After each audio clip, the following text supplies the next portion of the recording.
Hello guys, നമസ്കാരം. അപ്പൊ നമ്മളുടെ അഗ്നിപരീക്ഷ തുടങ്ങാൻ 2 ദിവസമാണ് ബാക്കി. ആ 2 ദിവസത്തിനുള്ളിൽ എന്തൊക്കെ മാറ്റങ്ങൾ വരുന്നു എന്ന് നമുക്കറിയാം.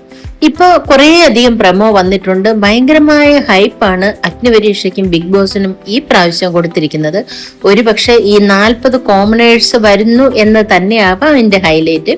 തെലുങ്കിലൊക്കെ ഇതുപോലെ നടന്നിട്ടുണ്ട്. ഞാൻ കേട്ടത് വെച്ചിട്ടാണെന്നുണ്ടെങ്കിൽ ഇപ്പോ അഗ്നിപരീക്ഷയുടെ ആദ്യത്തെ ദിവസം തന്നെ 40 കണ്ടസ്റ്റന്റിൽ നിന്ന് 20 കണ്ടസ്റ്റന്റ് ആയിട്ട് മാറുന്നു എന്നാണ് പറയുന്നത്. അപ്പോൾ അതായിരിക്കും അതിന്റെ ഫസ്റ്റ് എലിമിനേഷൻ റൗണ്ട്. 20 പേരായിരിക്കും പിന്നീട് അങ്ങോട്ടുള്ള അഗ്നിപരീക്ഷയിൽ പാർട്ടിസിപ്പേറ്റ് ചെയ്യുന്നത്.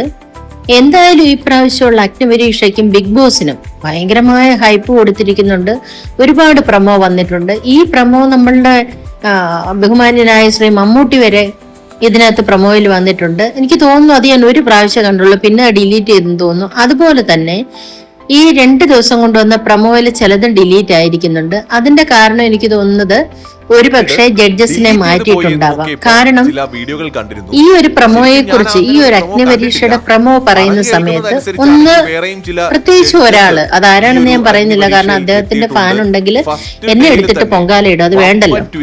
അപ്പൊ അതിനകത്ത് ഒരാൾ പറഞ്ഞ പ്രമോ എനിക്ക് തോന്നി ഇത്രയും വലിയൊരു ഹൈപ്പ് കൊടുത്ത് ഇത്രയും ഭയങ്കരമായിട്ടൊക്കെ നമ്മൾ എല്ലാവരെയും ആകാംക്ഷയുടെ മുൾമുനയിൽ നിർത്തുന്ന ഒരു ഷോ തുടങ്ങുന്നതിനെ കുറിച്ചുള്ള ഒരു പ്രമോ ഇത്രയും പറയണമായിരുന്നു എന്ന് ഞാൻ ചിന്തിച്ചു. അഗ്നിപരീക്ഷ എന്ന് പറയുന്നൊരു അതുകൊണ്ട് ഇനി ഞാൻ ചിന്തിച്ചത് കൊണ്ടല്ല, ഇനി ഒരു പക്ഷെ അവരെ മാറ്റുവാണോ നമുക്ക് അറിയത്തില്ലല്ലോ.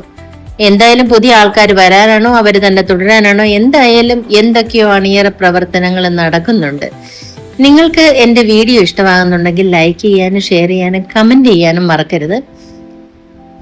എന്റെ വീഡിയോയ്ക്ക് പൊതുവെ റീച്ച് കുറവാണ്. അപ്പൊ ഞാൻ ഓർക്കുന്നത് ഒരു പക്ഷെ എന്റെ സൗണ്ട് നിങ്ങൾക്ക് ഇഷ്ടമല്ലാത്തത് കൊണ്ടായിരിക്കും, അല്ലെന്നുണ്ടെങ്കിൽ എന്റെ പ്രൊനൗൺസിയേഷൻ ഇഷ്ടമല്ലാത്തത് കൊണ്ടായിരിക്കും.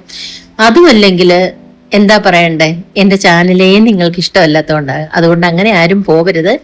എന്റെ ചാനൽ സബ്സ്ക്രൈബ് ചെയ്യണം, ലൈക്ക് ചെയ്യണം, ഷെയർ ചെയ്യണം. പിന്നെ ഹൈപ്പ് എന്ന് പറയുന്നൊരു ബട്ടൺ ഉണ്ട്, പറ്റുവാണെങ്കിൽ അതുകൂടെ അങ്ങ് ചെയ്തോ. അപ്പൊ നമ്മൾക്ക് 2 ദിവസം കൂടെ ഉള്ളിനി. ആ 2 ദിവസത്തിനായിട്ട് വെയിറ്റ് ചെയ്യാം. എല്ലാ കാര്യങ്ങളും അപ്ഡേറ്റഡ് ആയിട്ട് തരുന്നതായിരിക്കും. നിങ്ങൾക്ക് ആ ഒരു ഷോ കാണുന്ന പോലെ തന്നെയുള്ള ഒരു അപ്ഡേഷൻ തരണമെന്നാണ് ഞാൻ ആഗ്രഹിക്കുന്നത്. യൂട്യൂബുകാർ നമുക്ക് പണി തന്നില്ല എങ്കിൽ തീർച്ചയായിട്ടും അത്തരം ഒരു വീഡിയോ ആയിരിക്കും നമ്മളുടെ ചാനലിൽ തുടർന്ന് അങ്ങോട്ട് വരുന്നത്. അതുവരേക്കും ബൈ.